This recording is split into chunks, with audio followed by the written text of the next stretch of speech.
decision to come back? What were the things you weighed for the weekends?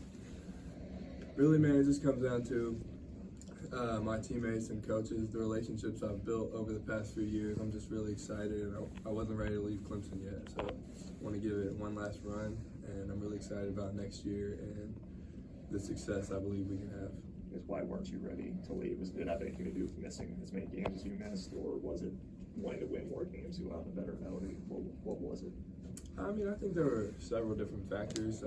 Obviously, I wasn't healthy as I wanted to be this year, but really, I think I just wasn't ready to leave because I wanted to, go out on a better note.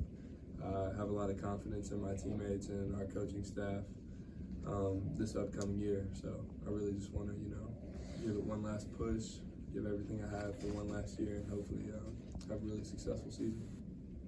I feel like you've had some bad luck with injuries.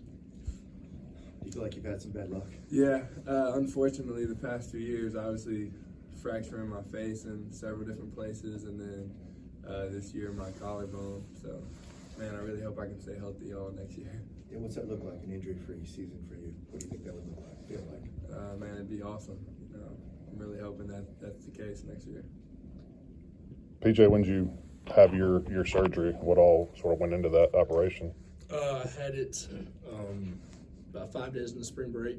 So I was, found out that I was having it. I was on the boot for a while. Y'all knew that. But I found out I was having it, and I was like, all right, well, then I'm having surgery. Might as well throw the boot out. So before I went and had surgery, I got a few workouts in and stuff. But after that, because I knew I was going to be kind of locked up and jailed up for a little bit. So I'm about 2.5 weeks out now. And, they went in there, fixed it all up, said it looks perfect.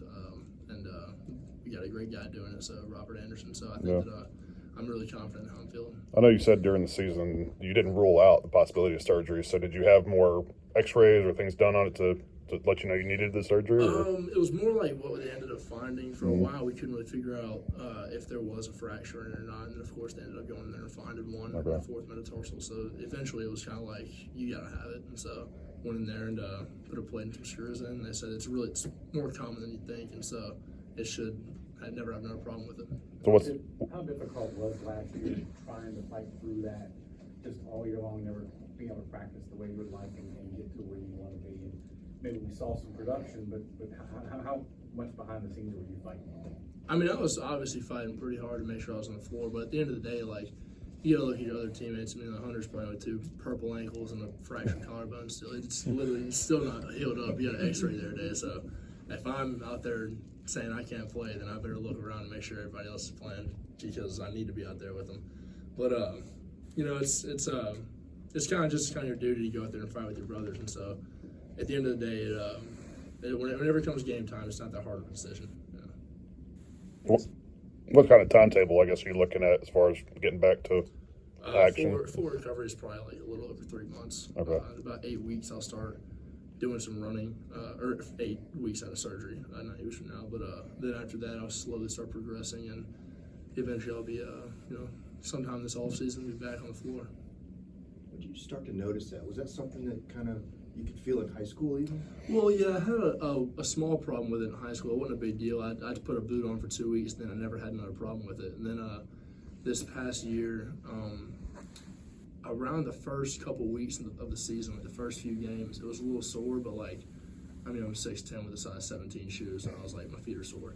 And then ended up going to the training room and, working on it, and progressively got worse. And then it was getting pretty sore. Then in the Drake game, it was killing me. And I landed on it funny in overtime. And luckily we're up 10 or something like that in overtime. And I was able to come out of the game with 40 seconds left. So then we got it calmed down and really just kept on fighting. And eventually it got to the point where I was like, all right, maybe it's just a hot spot or something like that. And then that Louisville game was where I was like, no, there's a fracture in here. There's got to be. And so I kind of figured out at that point. It was like, at the end of the season, we'll figure it out, but just tough it out, and eventually we'll get there. So it was a small enough fracture that you were able to play? Yeah, yes, sir. Yeah, it wasn't all the way through, but it was deep in the knuckle of the fourth metatarsal, kind of towards the middle of the foot, and it was about halfway or 3/4 through. Yeah. I guess what went into the decision to play, knowing that there was a fracture in there? Knowing that the doctors were telling me it couldn't get worse, it was more like if you can handle it, and if they tell me that, I mean, I'm gonna suck it up and just go out there and play. Because I mean, I know that whoever it is, I'm confident in everybody, but obviously I'd like to be out there, and so that was really my only thought. Whenever it came game time, it was pretty hard to turn it down. What about